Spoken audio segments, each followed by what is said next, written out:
AWANI tonight with me, Cynthia Ng. Government may reconsider vaccination policy if sign-up rate is still low. And youth graduating into minimum wage, what is the solution? That's coming up.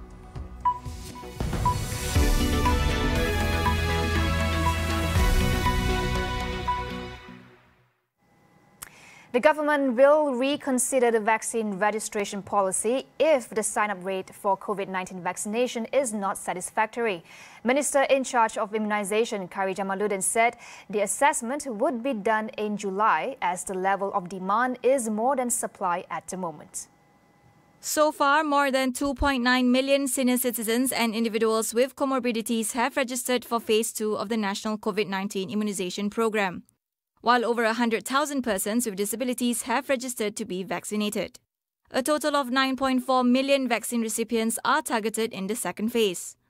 Addressing the perception that vaccination rate is slow, Khairi clarified that the vaccination rate is based on the delivery schedule given by the vaccine suppliers. Delivery schedule is set to increase tremendously in July. And if we see that supply overtakes demand, and that will start in around about July and August when we have millions of doses coming on a monthly basis, then we will consider some further options in trying to increase the registration. But for now, I think we are okay to continue to encourage people to sign up voluntarily and to continue to register voluntarily. Phase 2 of the National COVID-19 Immunization Program will begin on April 19th in 8 states. Potential vaccine recipients would be notified of their appointment dates through the MySejahtera application from today. The 8 states are Kedah, Malacca, Penang, Pahang, Sabah, Sarawak, Terengganu and the Federal Territory of Labuan. Other states will start a few days later based on the readiness of the vaccination centres and staff. Notifications for vaccination will be sent out at least 14 days before the appointment date. Attendance is compulsory for those who have confirmed their appointment. Workers may be allowed to go on leave to get their COVID-19 vaccine shots.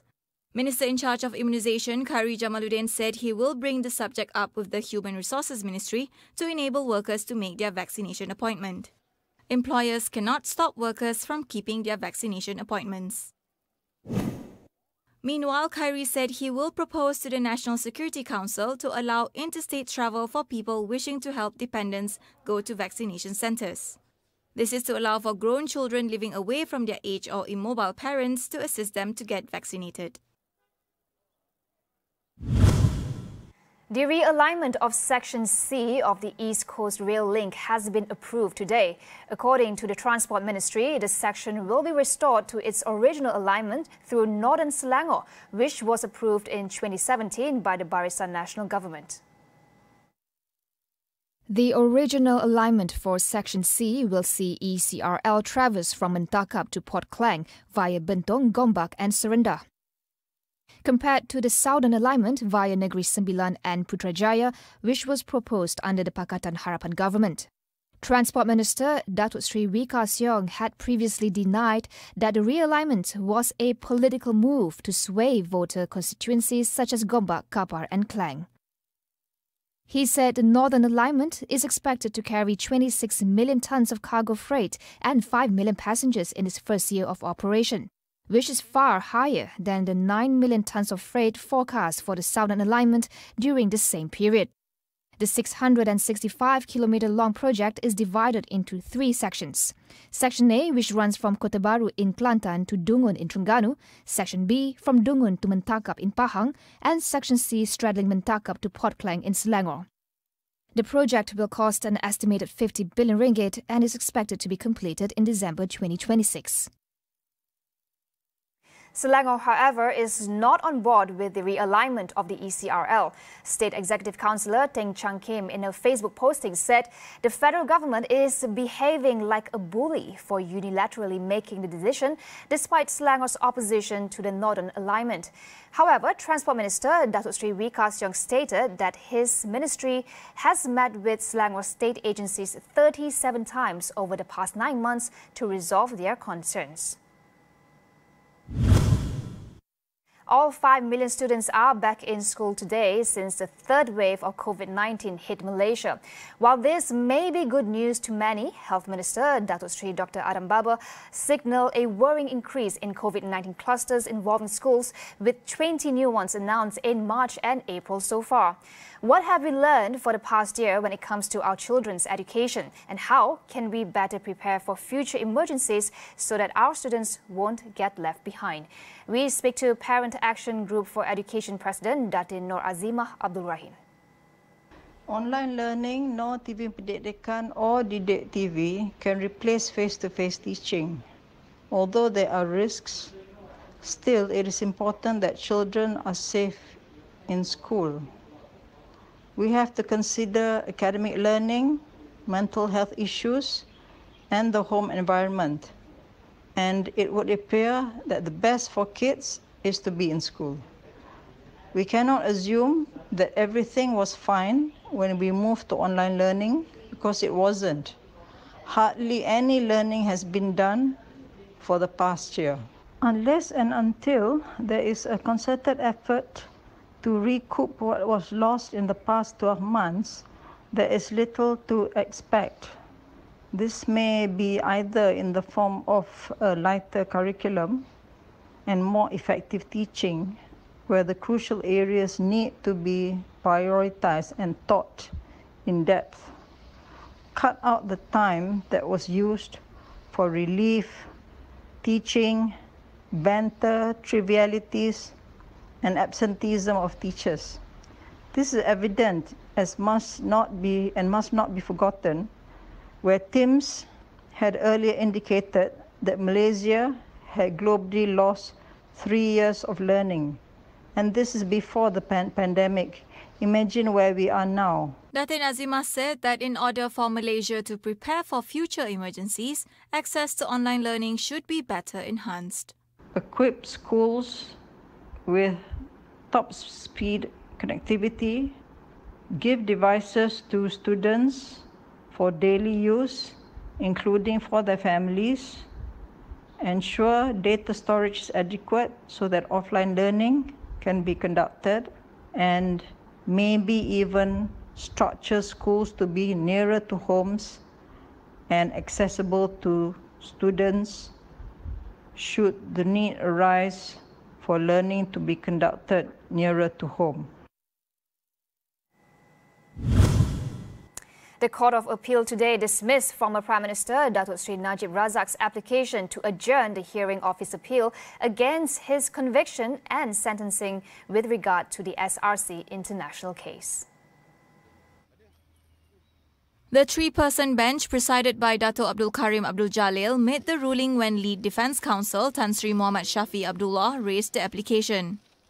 He sought a 1-month postponement pending the former Premier's discovery application in the United States and Singapore courts, including materials related to allegations faced by former Bank Negara Malaysia, Governor Tan Sri Dr. Zeti Akhtar Aziz and her family, which Shafi said were crucial to the defence preparation in their cases. We'll take a short break. Stay with us.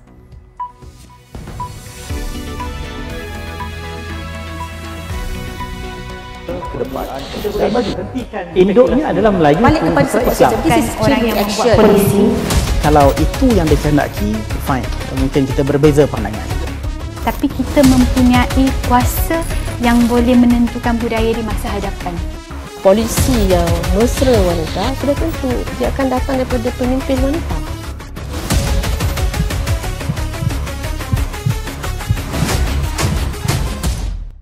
Perang COVID-19 masih belum berakhir. Dalam kita berusaha memutuskan rantaian wabak ini, kita jangan terpedaya dengan virus maklumat palsu. Simak fakta melalui www.astroawani.com atau aplikasi Astro Awani. Teruskan berdisiplin, ratakan lengkungan pandemik ini. The third wave of COVID-19 has taken us by storm. There's no room to take anything lightly. Everyone must follow all the steps to stop the spread of COVID-19. Social distancing, face mask, follow these steps, this SOP with the utmost discipline. Together, we can flatten the curve. Bila sentuh soal berita, tiada masa untuk tunggu.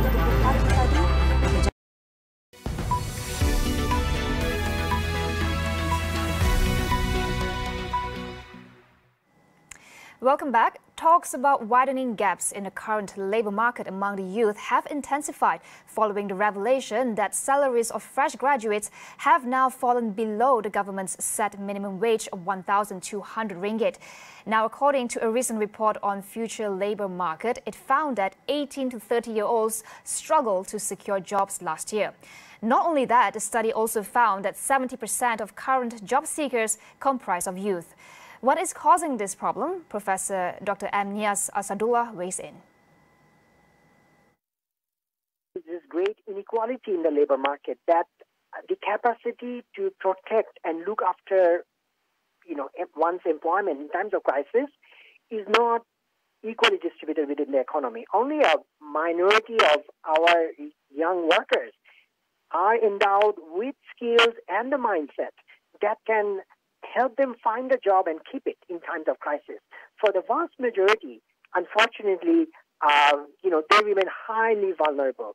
And this is also reflected in the fact that even before the pandemic, Malaysian graduates, a large proportion of them are unable to hold on to their job. Within first year, they get retrenched from workplace.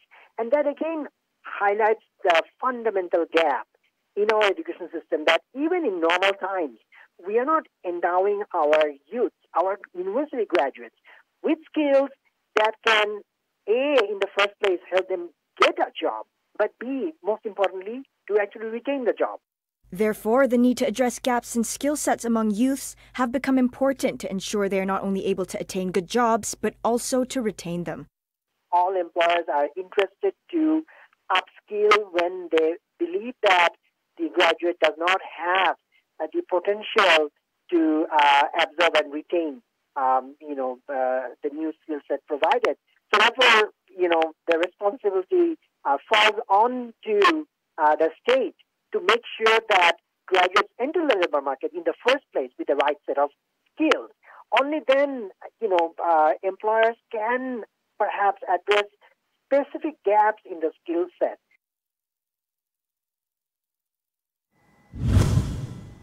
Entry-level pay for fresh graduates dropped to minimum wage levels last year. Is this a temporary decline or signs of a deep problem? Tonight on Consider This, we discuss this issue with our panelists. Stay tuned. Now on to international news. India reported a record rise in COVID-19 infections today, becoming only the second country after the United States to register more than 100,000 new cases in a day. Experts say more infectious variants of the virus may have also played a role in the second surge. India is ramping up its vaccination drive, with everyone above the age of 45 is now eligible for the jab. Some states are also targeting specific groups like bank workers and lawyers. Nearly 80 million doses of vaccines have been given out so far, mostly to frontline workers and people above the age of 60. India has recorded the most number of infections in the past week anywhere in the world.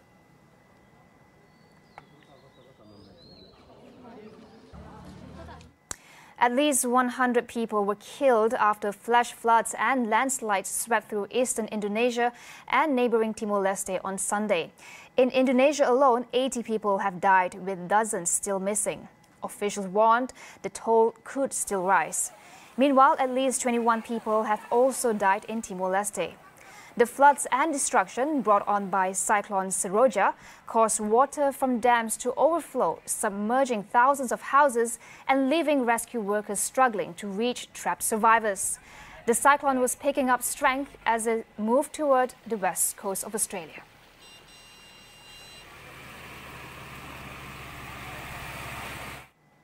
Data belonging to over 11 million Malaysian Facebook users were among the 500 million leaked online on a hacker's site recently. The data included Facebook IDs, phone numbers, full names, locations, and email addresses.